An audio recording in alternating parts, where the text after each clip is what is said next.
Two pieces of paper.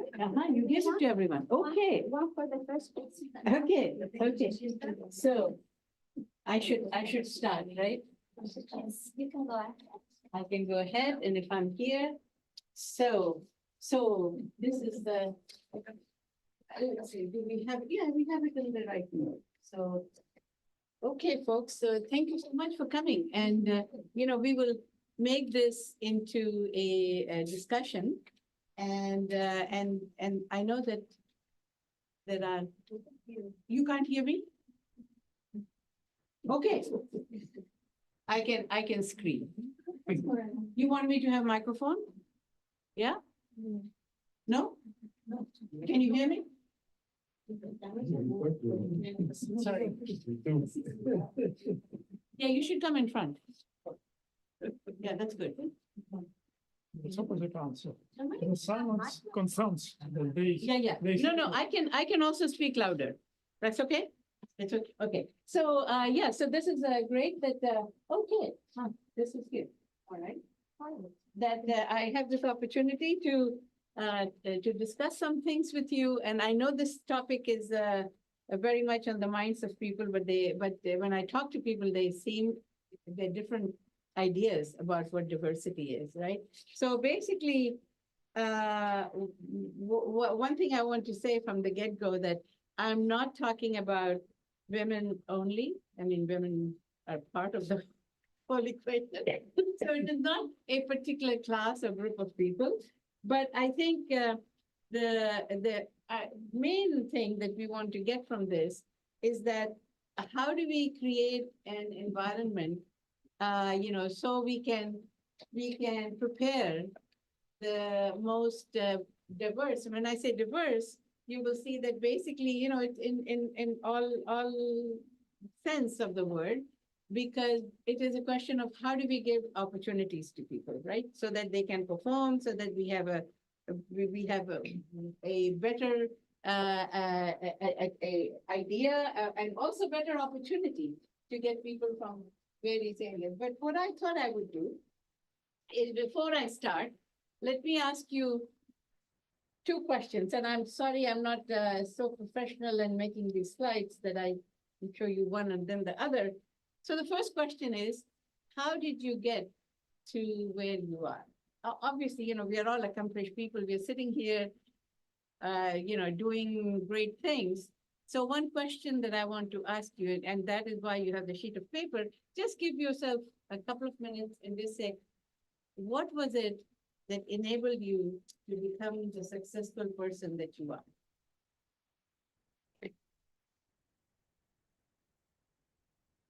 What helped? It's quite complicated. Yes. Many aspects contribute to this successful career. Let's and why don't we just spend a minute saying that? So, Kenny, what was in your case? What was it in your case? How did you? Who am I asking? You. Okay. I collaborated with many persons, and I helped them. They helped me, and there are, I would say, there are at least two important features in collaboration or consequences.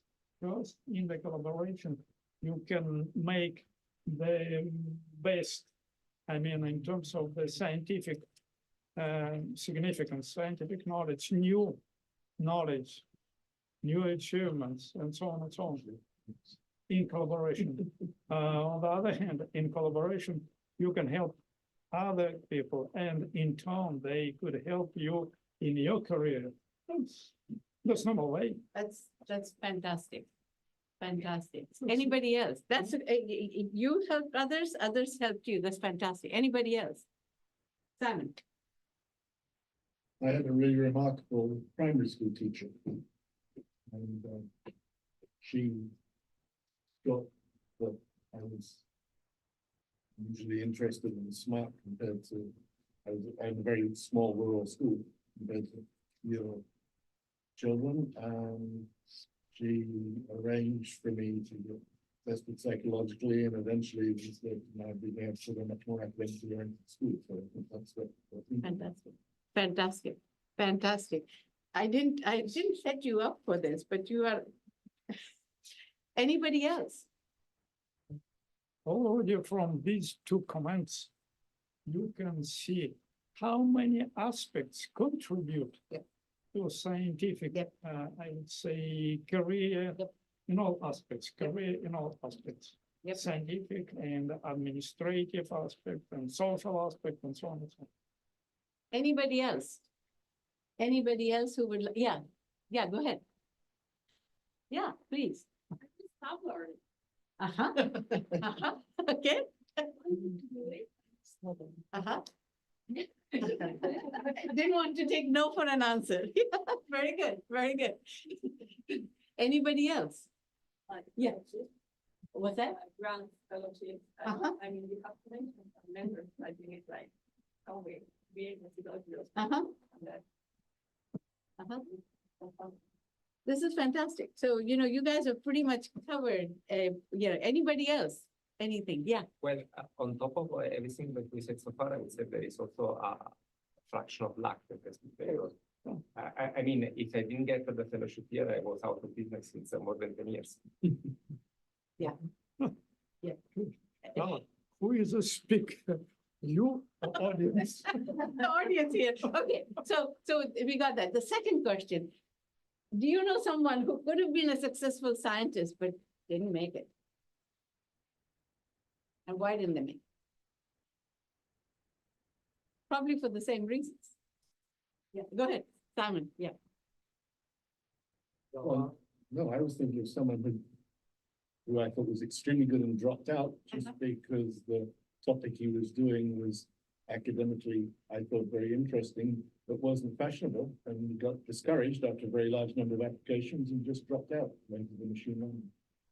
Okay, I think, My roommate in graduate school, he was an observational astronomer and he was like really good.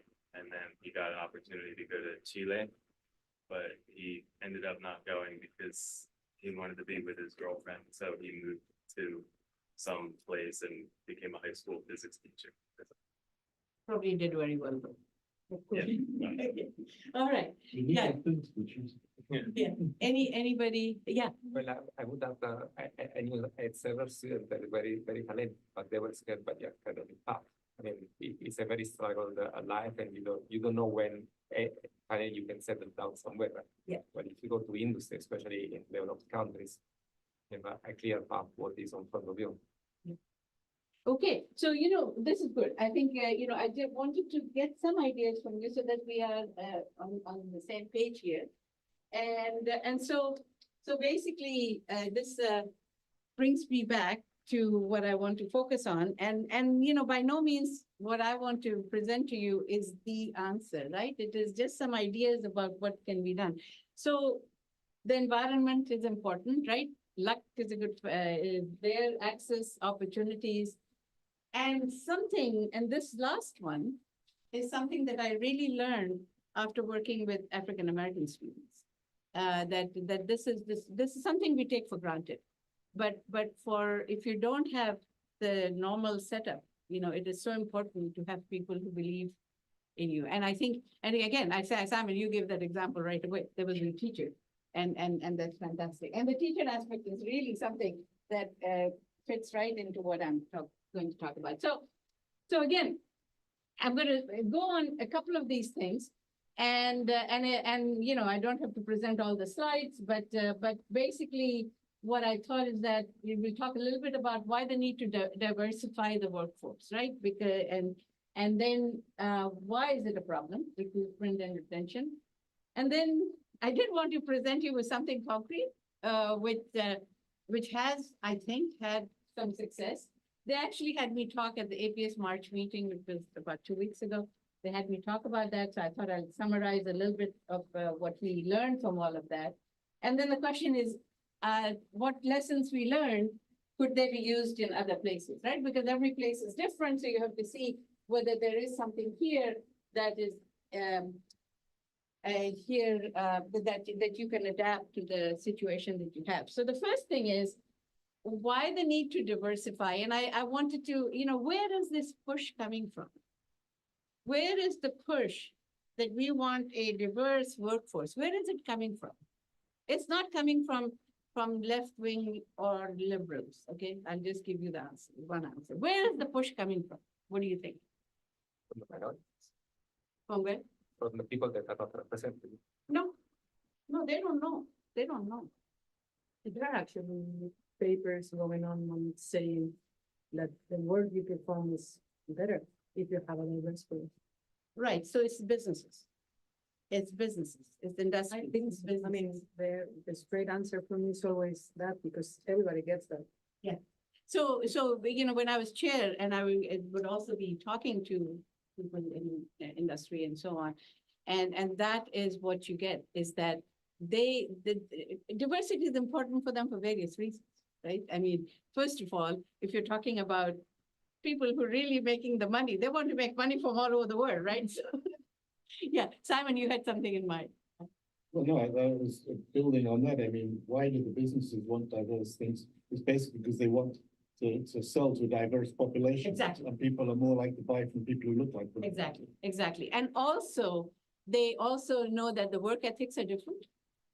The more diverse a group, the more diverse the work ethics would be, the more diverse the contribution will be. And also, something that they notice is creativity as well, right? I mean, if you come from different backgrounds, you bring in different kinds of creativity. So it's not something that's coming just because of the goodness of our heart, but because it really makes sense, right? So that's one thing.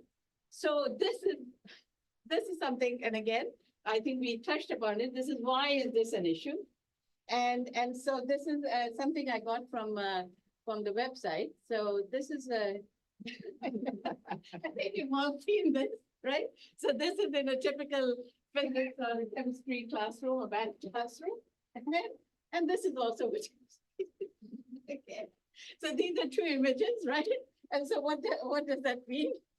There's a big barrier. How do you and the other thing is, and I remember those days when we prepared these lectures and you give this wonderful lecture and you say you're doing a great job.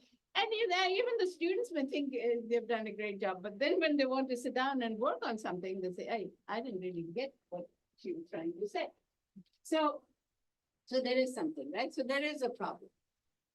And I don't know, I can't speak for Spain or Germany or anywhere else, but I can speak for the US because I've lived most of my life there now, whether I like it or not. I don't want to say that. Okay, this is a shocker, right? This is a shocker. And I have a lot of data that can show this. This is from 2011. The number has changed only slightly, okay? This is the content knowledge. So look at physics and chemistry, okay? So in the US, and I don't know if it is true here, in the US, the majority of the school teachers, high school teachers we're talking about, they do not have a degree in physics or a related field, okay? So we were talking about, diversity and what do we do and all that. That is the problem. And now I'm doing some things also in places like Pakistan and so on. And basically the focus is what do we do so we can enhance the content knowledge of the teachers? Because that's where, elementary school we're talking about, right? I mean, that's where things happen. That's where you get really, fired up about something. And if you have teachers who are really in the field, they can, of course, do a much better job, right? So what I'm showing you here is a long effort that was taken at the American Physical Society. I have actually benefited a lot from the American Physical Society and the initiatives that they have taken. I have worked with them in a number of things. So this is Marder. Some of you may have seen his book. He's in Texas. And they were basically also trying to see, why is it that we don't have qualified teachers teaching physics and chemistry? Well, part of it is, at least in the institutions that we were coming from, when we prepare our students, we prepare them to be researchers, we prepare them for careers other than teaching. Okay. So one of the things that came out of all this is that there are lots of students who actually would like to teach. And I think you just mentioned, someone who went and became a high school teacher. Talat, I'm sorry for interrupting. Yeah. Some question. What about salary of these teachers? Yeah, that's a, Physics teachers, chemistry. Right. Mathematics Right. teachers. Right. It's extremely important question Yes. for normal people. that's a very important question. And there's some survey that was done. It depends on where you are in the US. And of course, salary has to be attended to. It's still not good. It's still not good. But there are some areas where you can get reasonable salary, something. So we're talking about between, it may not be the best, but between 65 to 90,000, something in that frame. That's a lot And- in Spain. What's that? That's a lot in Spain. Yeah, right. But then, Silicon Valley, you live in a car. It depends, it really depends where you are. Yeah. it really depends on where you are, and it really depends on, and how much, what you get, and quality of life, and whether you have the time then to take away to do other things and so on. So yeah, we've done, in the Florida area, the salaries are not as high. They're more like something in the 60s and 70s. But again, in Florida, that's not a bad salary. And of course, in California, you can live on that, right? But yeah, salary is a big issue. However, we are having students who are willing to do that. So now what I'll do is that I'll say, okay, so now concretely, what can be done, right? Because we can talk about a lot of things, but then concretely, how do you do it? If you're going to bring about any kind of change, you have to have everybody that you're with. Not everybody, because you'll never have everybody, but you'll have to have majority of the people with you, right? Because if people are not interested or not, connected with that, then you're not going to succeed. So part of what you have to do is, so I came there as a chair, and I'll tell you a little bit about my experience, right? Because that's the only experience I can talk about. So I came to Florida from Kansas. And I wasn't sure why I was there. And because when I looked at the department, there were a good number of issues. There were also a lot of very promising signs. So, you could see that. You could see that it had a lot of potential. But the main problem was that this department, they had broken up. They had created the Center for Optics and Lasers, CREOL, which is very, very successful program. There are only three the three major ones, Arizona, Rochester, and Central Florida. So these are there are others too, but these are very strong programs. But it was done at the cost of something. So physics department basically felt very deprived. People were totally upset about things and so on. So that's where I said, why, I realized that when I interviewed, but also they had hired some really good people. In fact, people like Beatrice, who's now a director of Fritz Haber Institute in Berlin, right? So Beatrice was there when I interviewed, and she said, no, I really want you to come, and so on. So I said, okay, fine, it would be worth it. So the thing was that, what do you do, right? So what was my challenge? My challenge was, how do we make this into what I would say a functioning department? And that meant, they told me that don't worry about the undergraduate program, just focus on the graduate program. And so the thing was that we had about, at that time, we had about 30 graduate students and about 70 undergraduate students.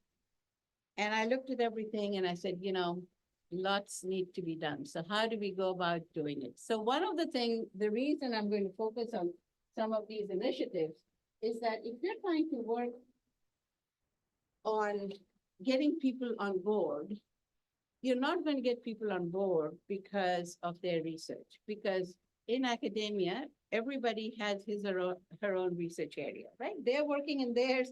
That's what they're interested in. So we have planetary science. They wanted to strengthen their own program. Other people wanted to strengthen their own programs and so on. So everybody's kind of divided. But we all have to teach, and we all recognize the importance of having well-prepared students. So that's where this program, that FISTech program, and I'll tell you why I'm mentioning it to you. You don't have to have the FISTech program, but you can see why this program succeeded. What it does is that basically, in order to have this program, you weren't getting a whole lot of money from American Physical Society, but they wanted to create the environment in your department so that at least a few of your students would take up teaching. That was their goal, that at least a few of your students will take up teaching as a profession, okay? But like anything else, there are a lot of spin-offs of these things, right? So you can imagine if you're training people to be teachers, right? We are not training anything, making anything different for them. They still have to take all the physics courses that anybody else takes.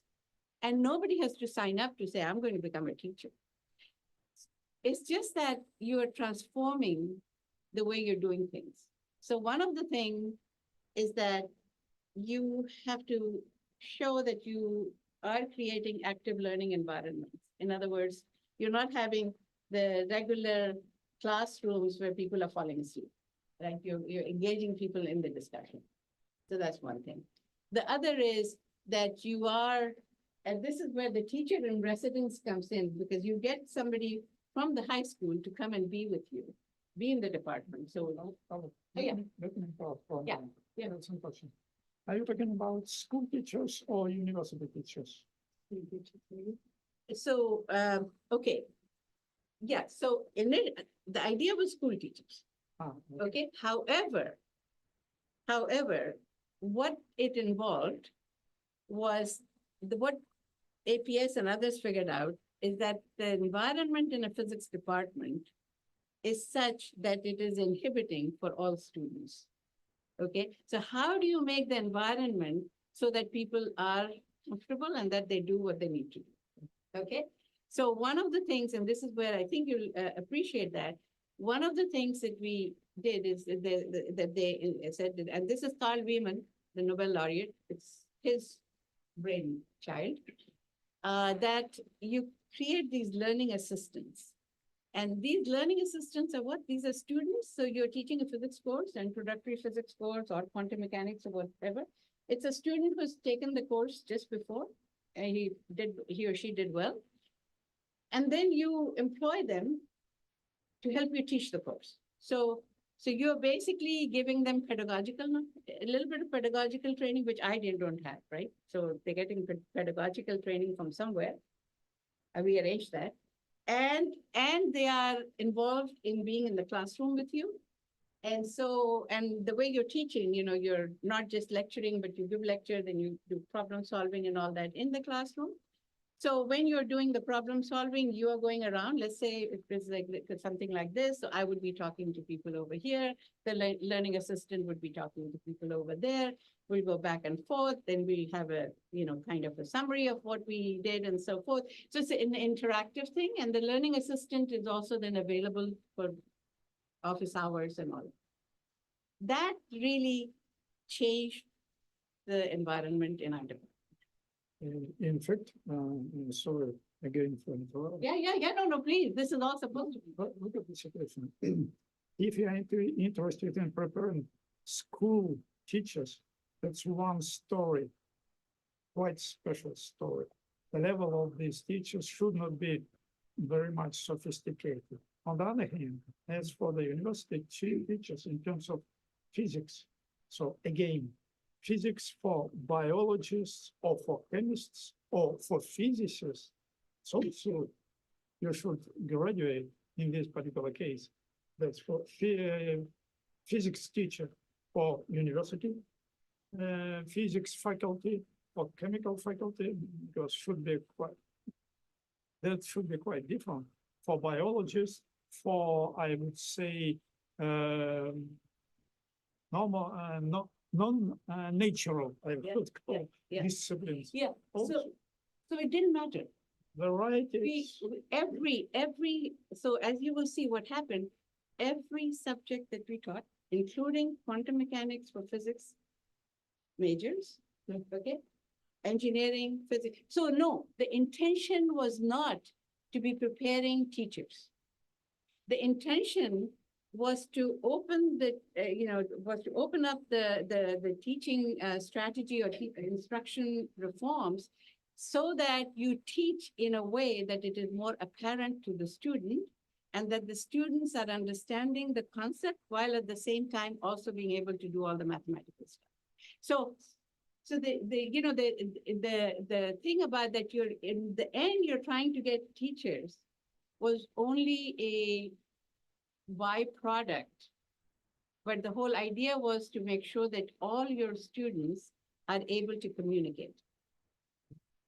Okay, yeah, go ahead. And just for you to know how does it work here Yeah, in Spain. Yeah, yes, Because I have done, the thing here is that you are not allowed at all to apply for a teaching position in high school if you don't hold the exact degree. I mean, you cannot even teach biology if you haven't studied biology, physics, for example. That's just forbidden in this law. And you are, it's mandatory to hold a master in pedagogy that takes 2 years, Right. and where they are exactly Yeah. taught, like how to teach, and all the things that you're saying. So it means that it's completely different. I'm shocked that you can have the situation in the US where someone can be teaching physics without holding the degree in physics and without having the proper preparation for actually teaching. Because right now, it's just, it can't happen. It's just illegal, so to say. And the thing here is that what, at least I work at CFM and I try to engage students to choose for a Yeah. research career, because most of them after finishing the degree will go for teaching. The Yeah. conditions are better, their salaries are good, Yeah. and they will get stabilized very easily compared to research. So the situation is just like completely inverted. Yeah, I'll get back to, I have a response to you, but Simon, you want to say something, so I'll. Well, Let it you- seems to me that, I mean, put the emphasis here on preparing the teachers because that is the need.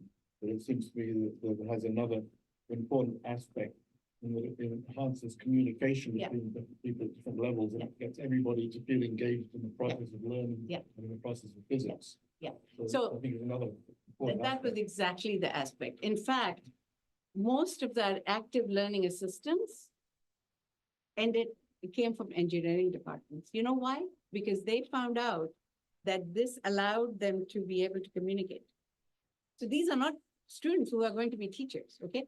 The other thing, to answer your point, it is true that in the US, we do have physics teachers who do not have degree. But even if they have the degree, here's the problem. This is a test that was done, and it was actually started off in Arizona. And they basically, what they did is that this high school teacher worked with this professor at Arizona and came up with a test by which they were trying to evaluate the conceptual knowledge of the students. And he was shocked at how, because he thought of himself as a great teacher, and he was shocked at the knowledge that his students had. So he went running to the professor at Arizona and Arizona State, in fact. And this is all written up. I can give you references for that. And the professor carried out the same test with his students and found out the same answer, that most of them, even though they're doing well, they're getting good grades, they don't understand the concept, okay? So he called up a colleague at Harvard. This is somebody you guys, Eric Mazur is his name, M-A-Z-U-R. You can look him up. Eric Mazur is quite famous in many ways. Eric Mazur, they said, oh, okay, this is David, this is Arizona. It's obviously not the problem at Harvard. So he did the same test at Harvard and he felt like he was going to kill himself because it was the same response. The students did not, this is Harvard. They were getting good grades, but they did not understand the concepts. So the problem is with physics is that if you don't develop, an understanding of the concepts, you're not going to be creative later on. So I think what Simon is saying is the main thing is that, in fact, this whole thing that we are trying to solve this teacher problem essentially is on the back burner. The main thing is that we are trying to teach in a way so that physics students and engineering and so on, they can get the concepts and they can get the basic knowledge of physics in as transparent a way as possible, because before that, it was not happening. And so that's why there's been this big effort in the last few years. And the reason I bring it up is that, and I won't show you all the slides, but the reason I bring it up is because that's where people realize that, hey, they're spending all this time, but they're not getting across, right? I mean, so why would they continue to be in physics? They would go somewhere else. Of course, this doesn't mean that it's all our students, right? I mean, about 30% would get it anyway, right? These are the ones who would continue in the field. But what about the others? So it's not just having the degree, but having really a groundedness in it, right? And that's what this program does, is that it allows, so discussions go on. So for example, one of the things that I give this as an example because my colleague was teaching about spins, right? And spin is a hard concept, right? So he said, he taught, and then right after that, the LA wrote to him saying, hey, Professor Clem, students didn't get it. They've been talking to me, they don't understand a word about that. So what he was able to do is he got immediate, feedback that nothing was working. So he spent the weekend sort of writing it out so that, you could explain the concept of spin in simpler ways. And he said, typically, you would find out at the end of the semester that students didn't understand this, right? But here, he was able to get that right away. So this is what helped colleagues in my department really then support this program, because nobody was saying that we're going to produce teachers. In fact, some students did opt to go into teaching, but that wasn't the main thing. The main thing that happened is that we have students much more engaged, and also because they were being trained by you and working with you and having some pedagogical knowledge, they were better able to figure out why one of their peers was not understanding. They had a much easier way of communicating than I could.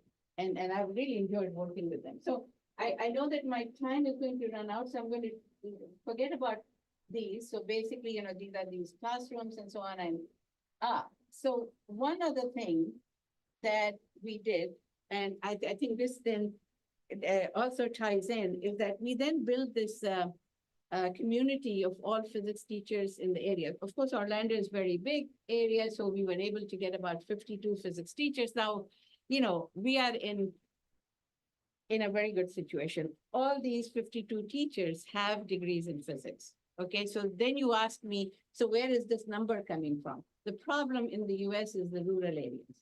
The rural areas is where the problem comes in. It's not coming in cities and all that, because all of these people have access to things. It's in the rural areas.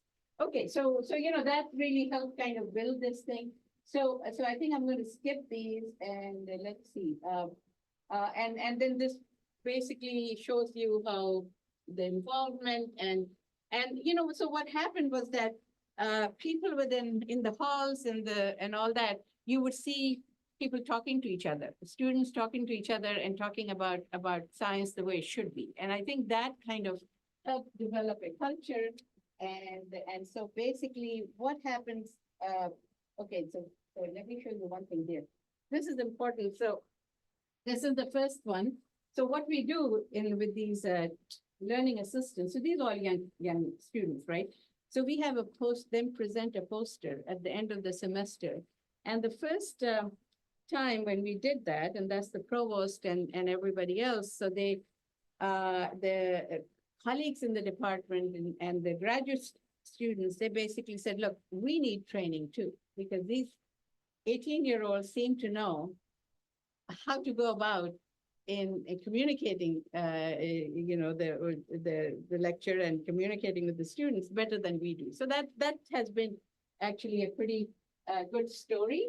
And so maybe what we started off with 1 or 2 courses, but as you can see, this is again from a long time ago. But now, of course, there's, every class has it, and my colleagues are very happy because they would, they have someone to help teach them. You had a question, Simon? No, okay. Yeah, but I'm sorry to be, how much time do you have? Not too much. Okay, so I should, yeah. Well, the question was how this benefits diversity in the sense that Ah. we think about it, because that's a matter of communication between different communities who have different expectations, like different prejudices about each other, which need to somehow be broken down and addressed, and have everyone participating. So far what you said helps communicate science, but it doesn't help to bring in the other communities. I did not pay him to ask this question. Basically, this is what happened. It was amazing. So I was trying to do this LAs in the course where there were 288 students, okay, because I wanted to show that it can be done also in these larger classrooms. What happened in my classrooms, I would have, if we had all the money in the world, we would get 10 LAs, but I had only 4. So what would happen is that the next semester, I had these women, I had some minority students coming up and saying, can I be an LA? Okay, because they are seeing now someone who's much closer in age and see that they can do it. And of course, we were also, when we were selecting, we would like to have a more diverse pool. So in the end, it ended up being a very diverse pool of students who wanted to be LAs.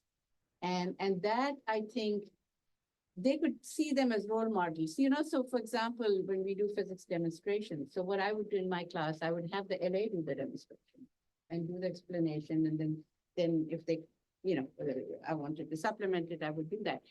That I think again was something, hey, I can do it. So there were a good number of people who would then opt, and we would have people line up to become LAs for the next semester. So that's how we brought them.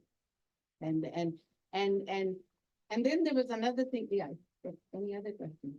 I will stop it, not stop, but I will go to another program and I'll couple these two. But if you have a question on this program, yeah, go ahead.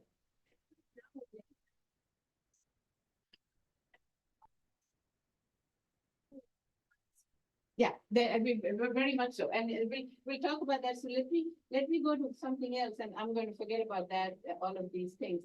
But what I did want to show you was this. Look at what has happened now. We have, so this was, program started, you know, around that time. And you see the number of students we were graduating per year, and now it's gone up to, you know, for a physics department in the US, this is actually a good number. We're graduating about 40 students, 40 physics majors. That's a good number. Nothing to do with their becoming teachers. Maybe 4 or 5 of them may become teachers, but that is not the thing here. Then this is the male-female ratio. These are all the people who got involved. But let me talk about this program, because I think, again, this program is very focused, because again, American Physical Society wanted to increase the number of underrepresented minority. But honestly, when you look at it, the program is for everyone. And that's what it ended up being. And I know I have very little time, so let me now show you the data, because I think you always, you know what they all are. But basically, so what is this thing about bringing in underrepresented minorities? So the question, this is to the first 2 questions that I asked you about how do people succeed, and what are some things that do not allow people to succeed. And then what we saw is that, and in the US, of course, there's a real need to bring in underrepresented minority into workforce like in physics, because it just seems amazing that we have still only about 2% representation, okay? So there, the whole issue is more featured around opportunities, around background, about training.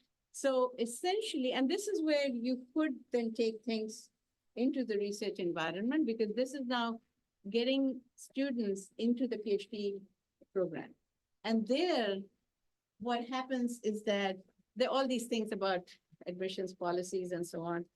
But the most important thing that we found is that the reason these students are not there, one of them is financial. One of them is just that they don't have them because, you know, in the US, when you apply, you have to apply, there's an application fee. And it's now about $30, maybe it's more than that. So people don't have, you know, they have the money to apply to so many places. So that's one thing. Other is they don't have the information. The third is that they are just short in their grade. So in the US, you can't be in the graduate program unless you have a 3.0 GPA. And these, and a good number of them are just below that. That's one thing. So what we found, so this whole program is not for everyone, okay? It's if you see a student who's really promising, okay, but cannot make it because of these, something in the system that's not allowing him or her to make it, can we just give them a little bit of help so that they can get there? That's all we're talking about. And this is something that can be used anywhere, right? Because all we are saying is that if they didn't have the spark, right? If they didn't look like they are going to be good candidates, you're not going to do it. But if you see that they're there, so for example, some of them have research publications. They've been, you know, working in research at their undergraduate and so on, but still they can't get into a graduate program. So how do you do that? So that's what the whole program is about. But what did it do? And again, you know, I'm running short of time. So what it did is we started paying attention to these students because we brought them in. And then we realized that whatever we were doing for them, we needed to do for all students, because all students could benefit from some attention and from some, you know, some modification of the way we do business. So again, so essentially, you know, there are all these things that we do, but let me skip. How much time do I have, Valentina? Maybe 5 minutes? 15 minutes? 15 minutes, okay, with discussion, right? No, but okay, so basically, so then the thing is that how did this program succeed? Because I'll show you the success that we've had.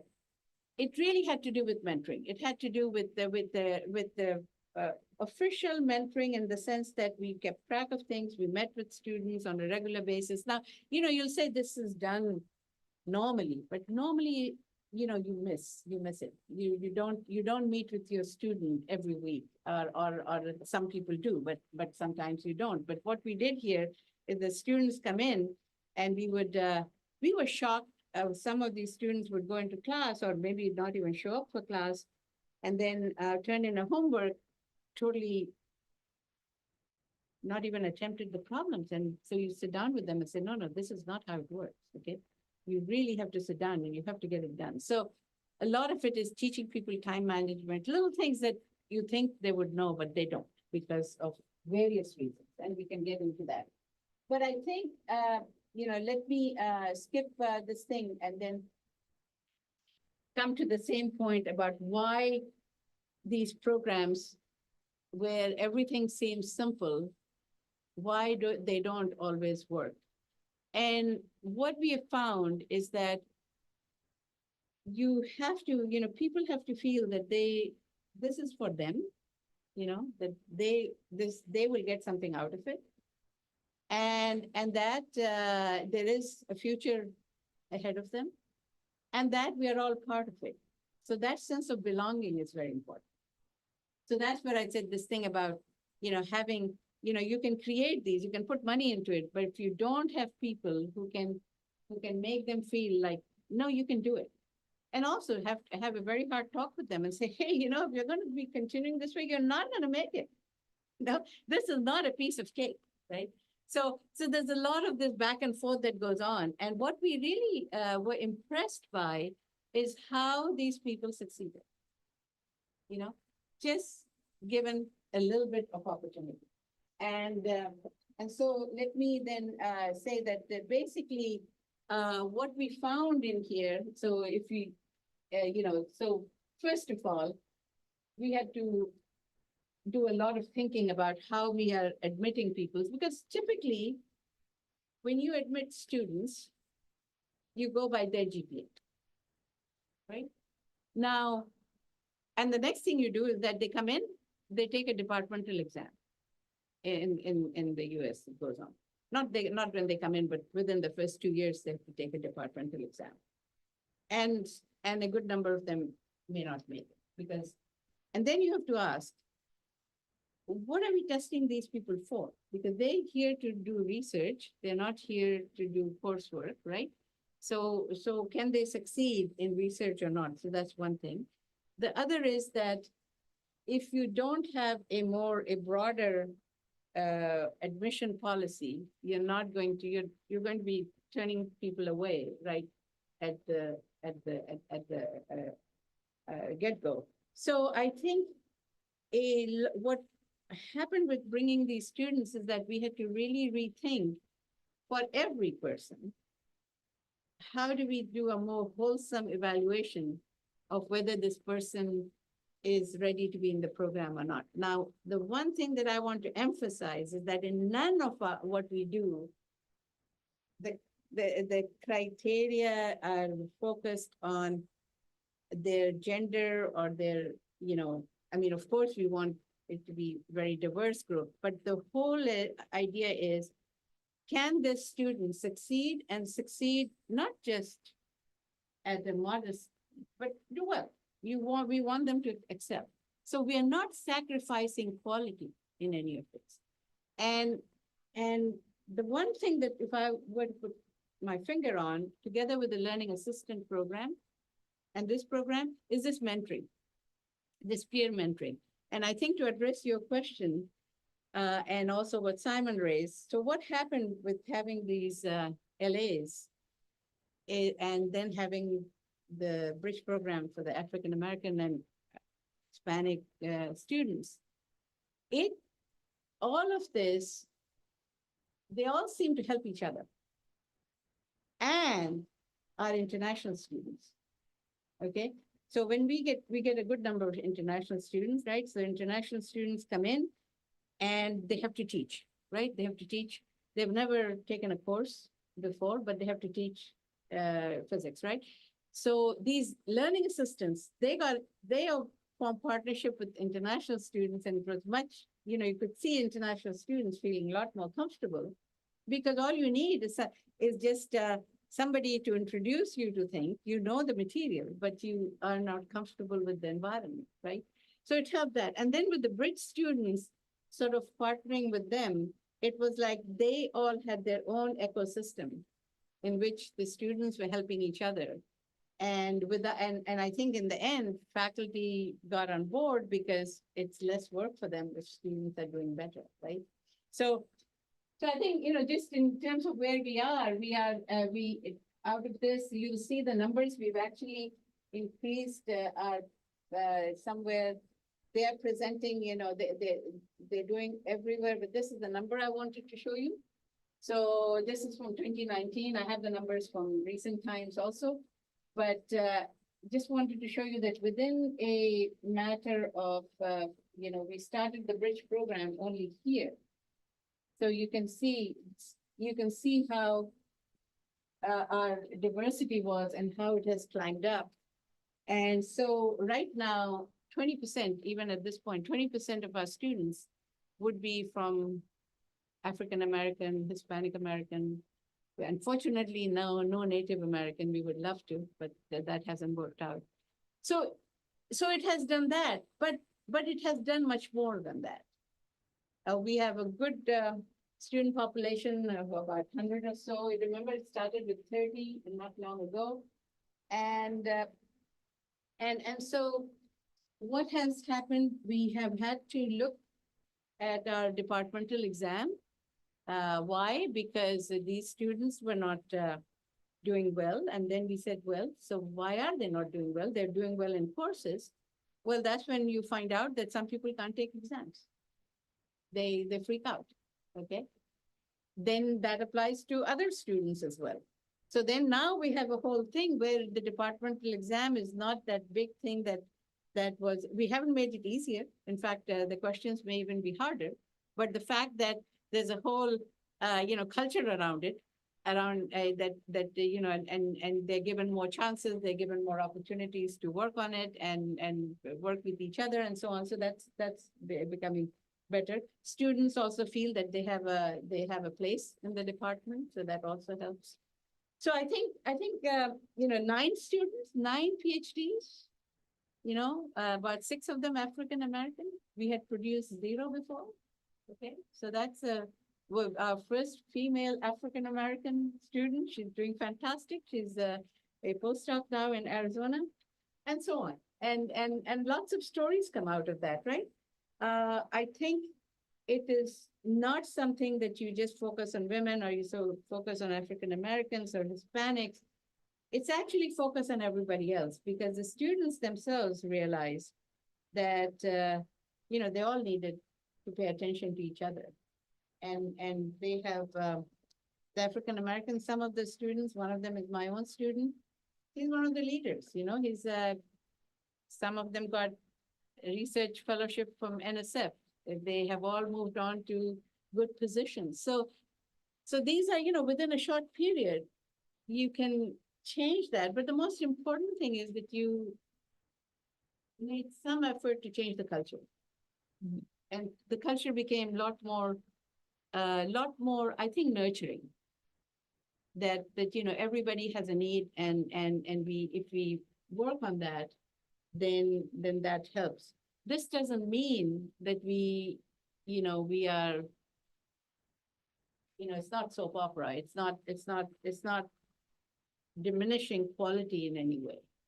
I think it's a question of how do you achieve quality, assuring, first of all, that people are able to retain their sanity, and that the environment is such that it helps them succeed, and also recognizing that there will be failures.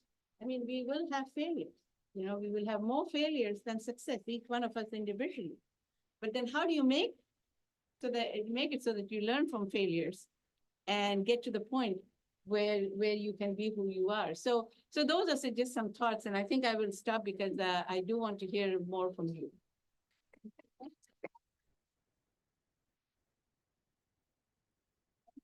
Thanks, Talat, for this fantastic presentation. Here's your book. Yeah, You've been talking for a long time now. Yeah. And we want to invite you to share your ideas, your thoughts about what she presented. I just want to share one. That is, it looks to me, Talat, maybe I'm wrong, that when you do things right, when you do things in a way that you want to that you really want to give quality skills to your students, it looks like diversity is a natural result. It's not like something imposed. No. It's not something that you have to force in a way. Seems to me like one once heard that there are not special needs in education, there are individual needs in education. We're all diverse, we're all different, we all have our individual needs. Maybe if we take that into account, maybe we will have a more diverse world just as a result. No, I think that you're very right. And also the thing is that when your students see you doing it, they start taking care of each other. I mean, to me, the most remarkable thing was, while we were doing all this, one student came to my office. I was chair at that time, and he said, this Chinese student, he's banging his head against the wall because he was having a difficult time. But they had all become so sensitized to that there are needs that we can attend to, right? And so I think, and then you encourage also them to talk to each other and so forth. And I think because they're all trying to get somewhere, they also feel that there are mutual needs and that they can help each other. Yeah, I think that's Please. Yeah.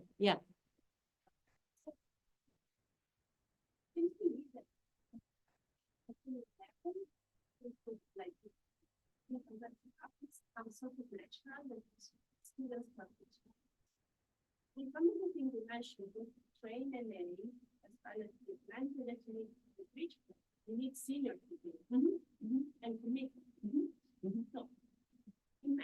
initiatives, it's very hard to give incentives. So how do you give incentives? In fact, you give incentive in some economic way, in some, you can do more research funds, or you say, you're like from top down, you say the director, you say, I oblige all of you, your researchers, to be a mentor for some.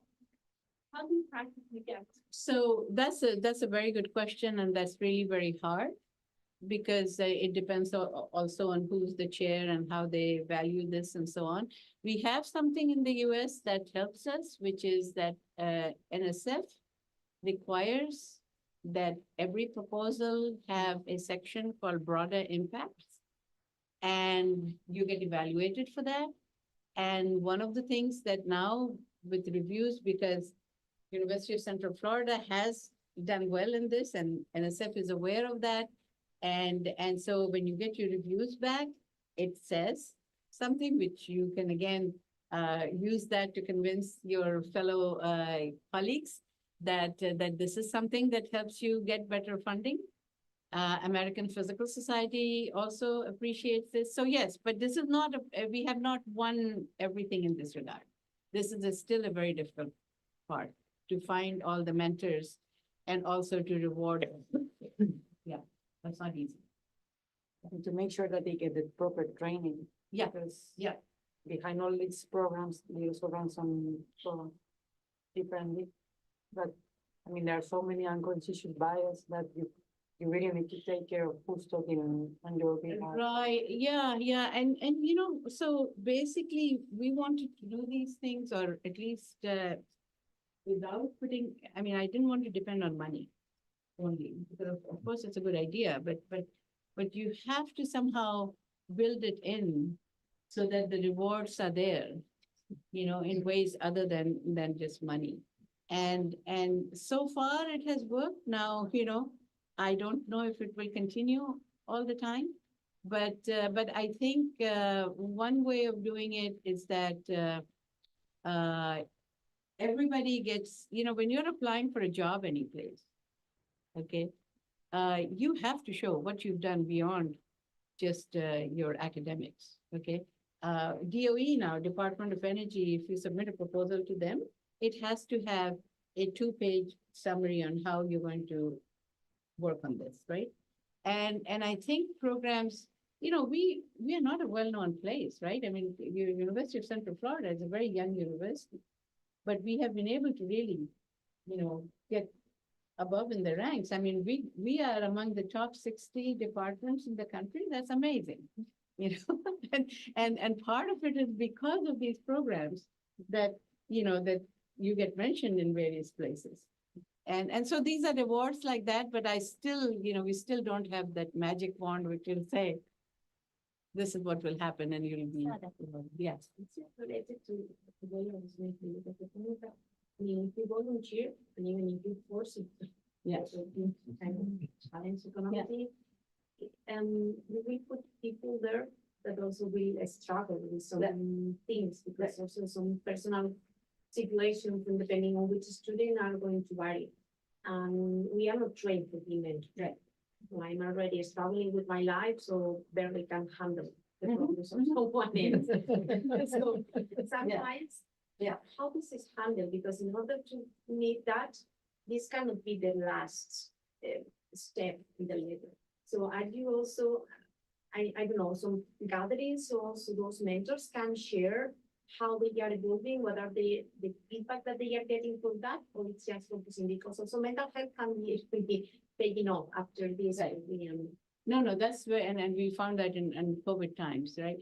So basically, what's happening, because American Physical Society organized this, and there were 6 universities that were part of it, right? So from these 6 universities, the leaders there, we have been meeting, so this meeting started in 2014, so it's 10 years now, right? So we meet every 6 weeks and discuss what's going on, and then come up with hints about how to help, and these issues come up all the time. Now they have another 50 universities that are connected, but they're not sites. The sites are still, still the original 6. And so they learn from us, then they transmit. So it is still a work in progress. But you're right that we do share a lot of this just to then come up. And when we meet, we always come up then with ideas about how to help somebody out, right? So first of all, it cannot be on one person, right? You have to have, so the way we do the organizing of this is that there's one person who would look at just the academics, but just making sure that students are taking care of their homework and not falling behind in courses and so on and so forth. Then there's another person who they can go to for anything for research. So like a research mentor, so they will be able to kind of put them in the right directions. And these are, again, not requiring too much time. So they just have a contact person who can then tell them, okay, you're interested in 2D materials, experimental, these are the colleagues, why don't you go and talk to them? Something like that. So not taking up a whole lot of time. Okay. And so that would be the thing. And then there would be, we also try to get them together socially. This again, COVID has absolutely corrupted the whole system because you can't do that. And or we are getting back to it, but we would have some, getting people together socially was very important. And you would do that. Maybe at least we try to do once a month and so on. It doesn't always work. Thank you. And so then the last thing would be that the university has different organizations, different places that they can go to. So we connect with them, and they sometimes have seminars and so on for the students. But for the mentors themselves, basically we try to keep it as low-key as possible. So people are only doing certain things. They are not responsible for everything for that student. And then I'm still serving as the main person. So in the end, all issues come to me about taking decisions and so on. But you're right. I mean, it has to become more systemic, which is, we are still struggling with that. Yeah. Yeah, I have a question. The way I understood what you did is you had a generally more nurturing environment that was better for all students and that brought on diversity as well, which seems like a very good outcome.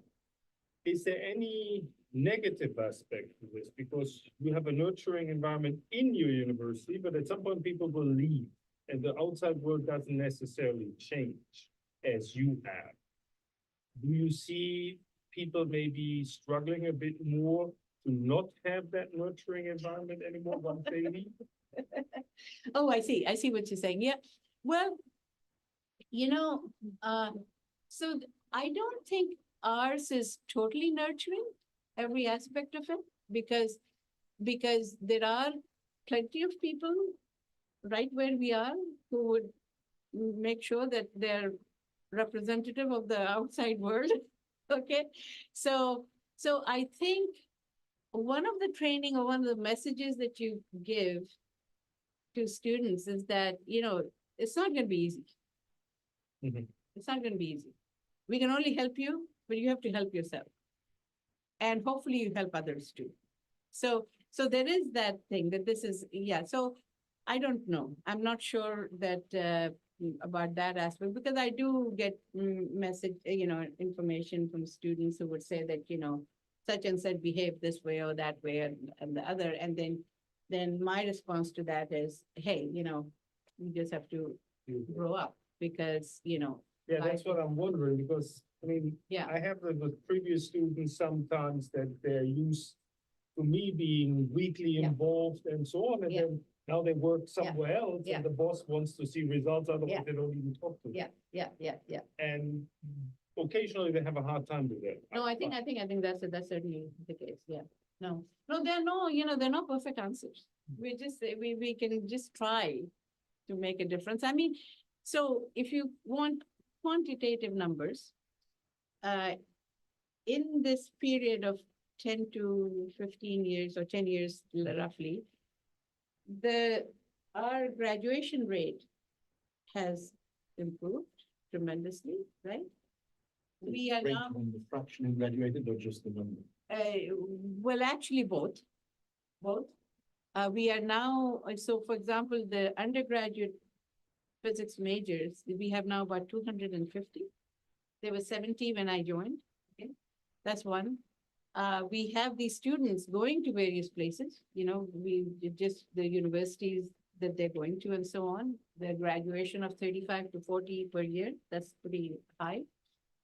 PhDs, the number. Are you tracking what happens to them, how they're progressing in their career? Yeah, That we, might be worthwhile yeah, to we do. do, and we do, and typically, I'm amazed as to how many go to graduate school. It's a very large number. They go to graduate school and so on. Then the other is the number of PhDs that we produce. So we are, producing about 20 PhDs a year, which we are a small play, 16 to 20, that's not bad. So the first time, when we produced a dozen PhDs, I was very happy because before it was a few a year. So, and they are all, they've got jobs.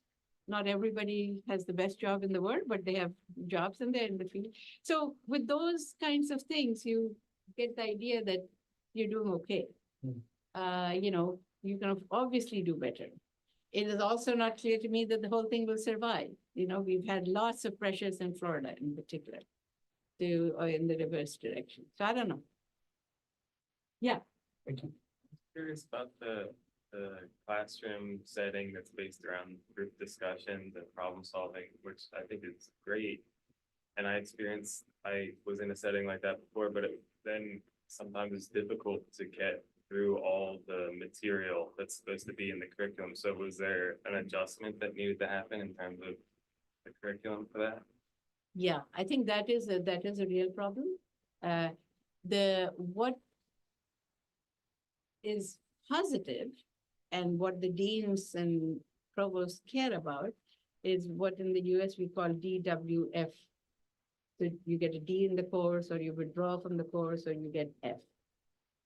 I didn't show you that. I had a slide on it. That has just gone down. Amazing.